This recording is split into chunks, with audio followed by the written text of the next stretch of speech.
we'll stop sharing from here, and the screen is now on by Dr. Majinder Raj. Yeah.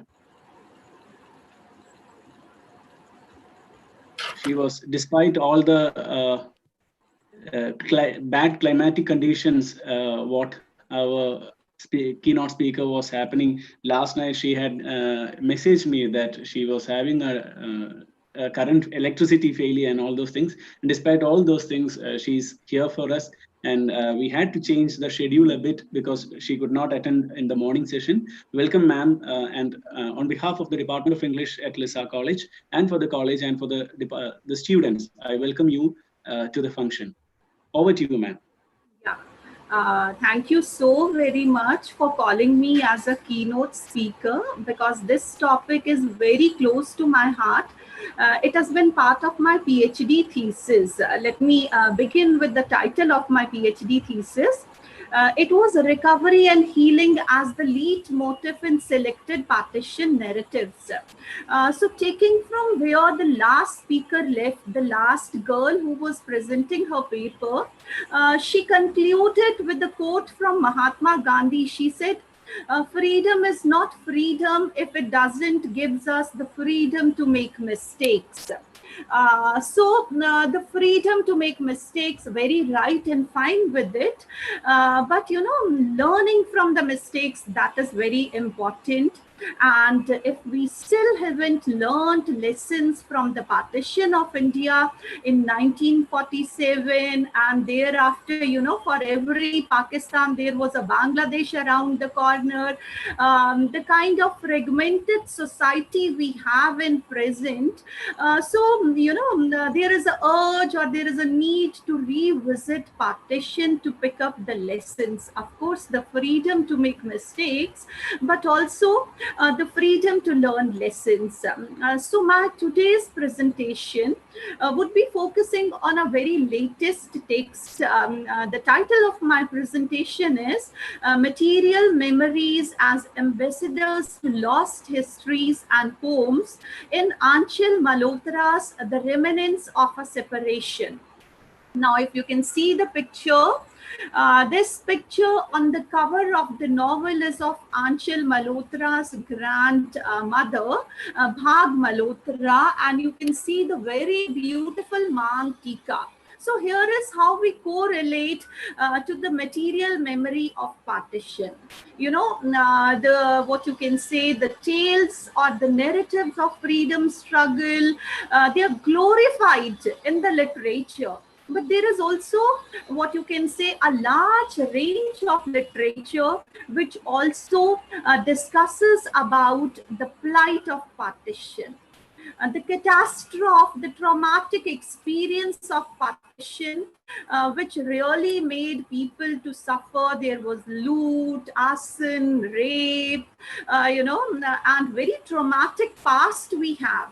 And when we see its enactment in the real, what you can say, in the recent future, it's very disturbing that we still haven't learned the lessons. So my text would be focusing on the material memory of partition, which will, what you can say, focus on this particular text, Anchal Malhotra's Remnant of Separation, in which the partition is reconstructed through the memorabilia, the personal memorabilia, which the migrants, the refugees, they carried across the border. You know, when they had to just, what you can say, rush to the safer side of the border as per their religion. So these were the memorabilia which they felt they need to carry in the first place and leave everything behind. Or if by chance it was left behind, they made it a point to pick it up when the conditions were ripe enough, or if it was not picked up, it was part of their memories. And through these materials, how the suppressed memories of the partition, they were unearthed, because we need to remember partition. We need to remember partition to pick up the messages from the partition, to learn the lessons of partition. and not see its reenactment again and again.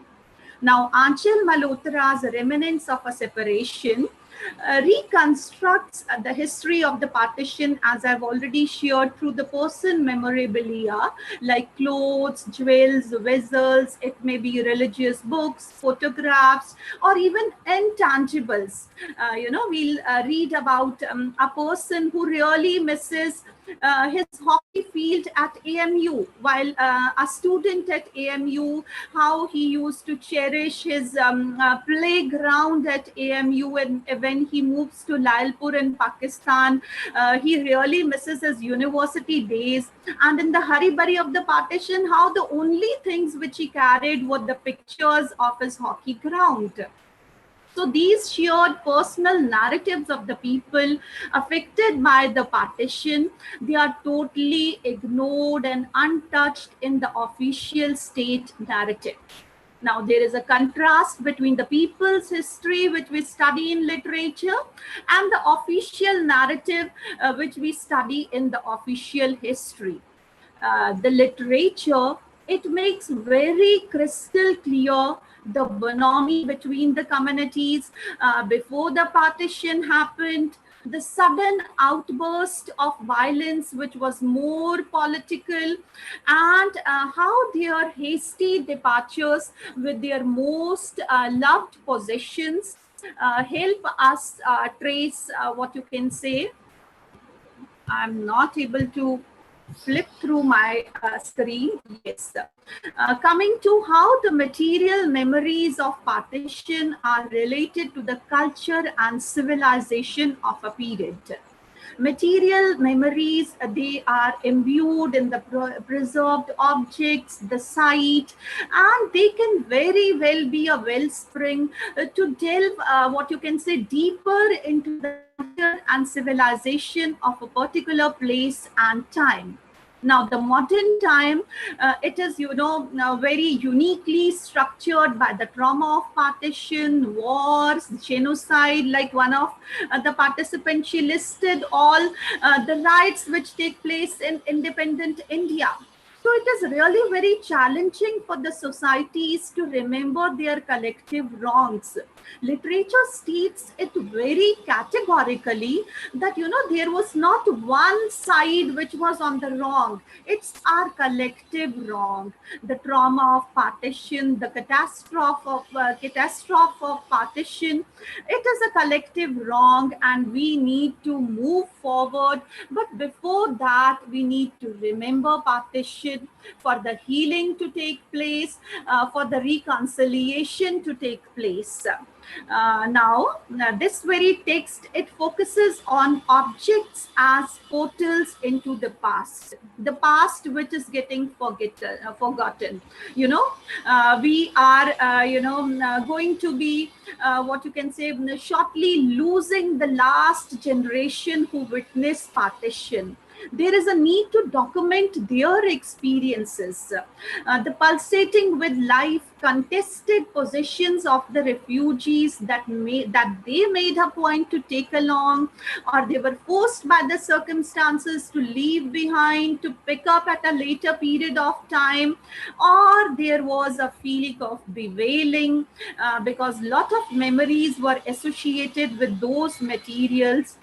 In a tangible manner, the objects as portals into the past, they really brought out the suppressed memories. And here I would like to quote from Faulkner. He says, "The past is never dead. It's not even past." So the past cannot be buried deep. It needs to be tackled. We need to make what you can say a peace with our past. Coming to the material memory, the cache of emotions which are ingrained in these objects, they raise the status of that particular object from mundane to invaluable. Our writer Anchal Malhotra, she's a young girl.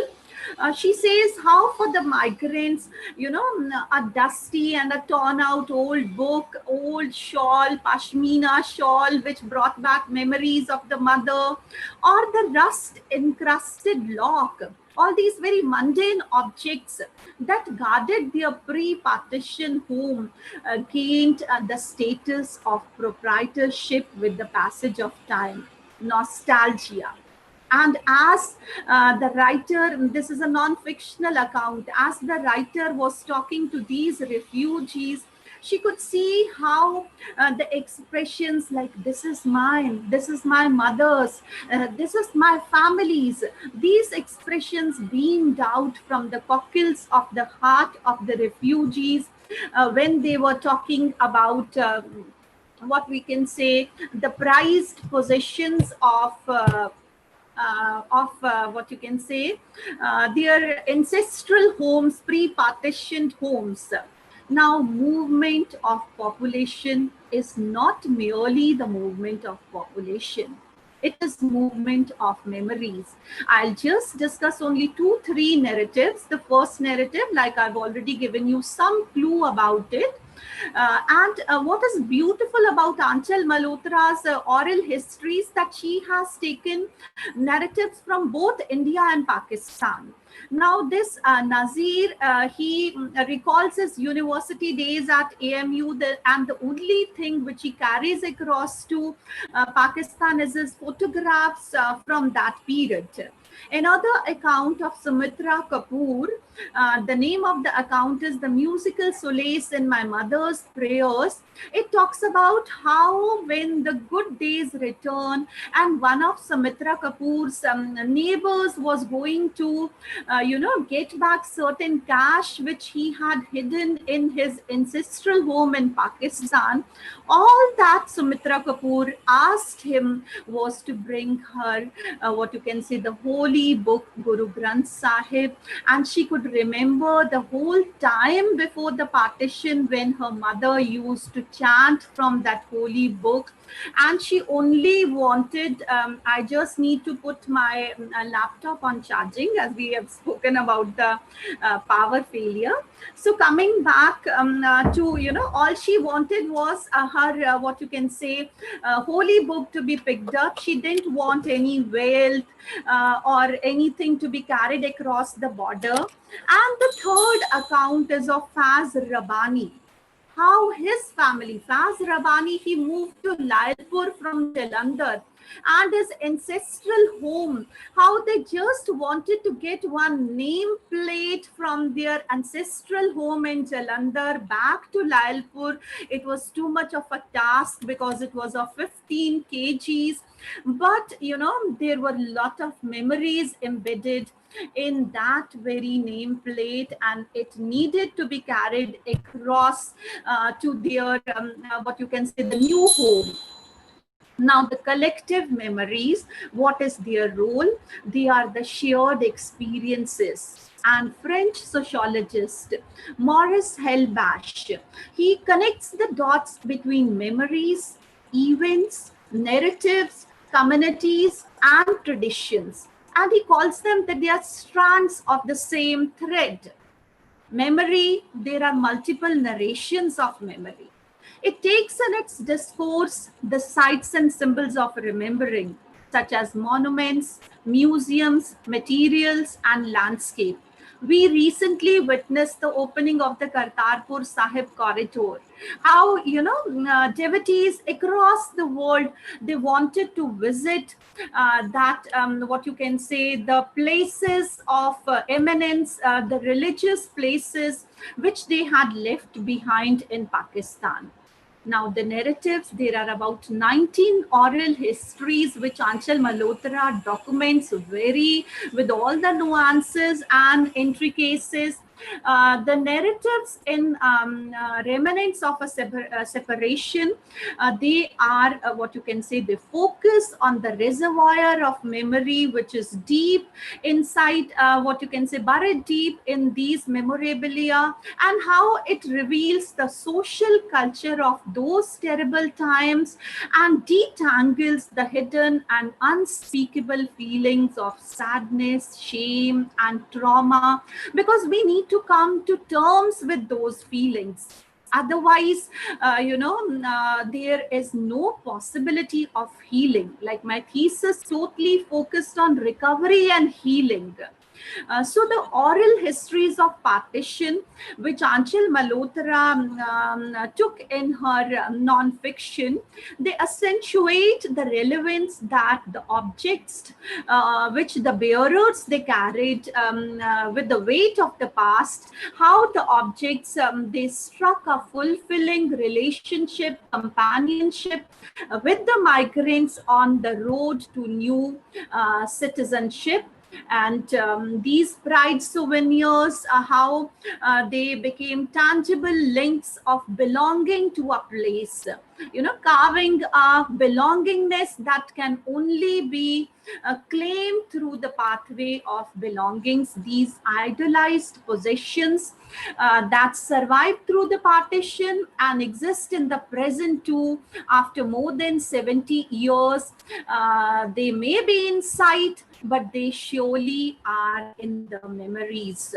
So the archive of memories, it ventures to what you can say, museumize more such personal experiences of partition, to document such experiences so that many conversations are stirred across this silence which always harbors around this theme of partition, the experiences of partition, because this is how we can raise a cross-border community of peace-loving generations who have come to terms with the partition and who realize that it was a venture of collective wrong, and there was good bonhomie between the two communities, and it was only a matter of what you can say existence, and that such what you can say a catastrophic event happened which shakes us in the present also,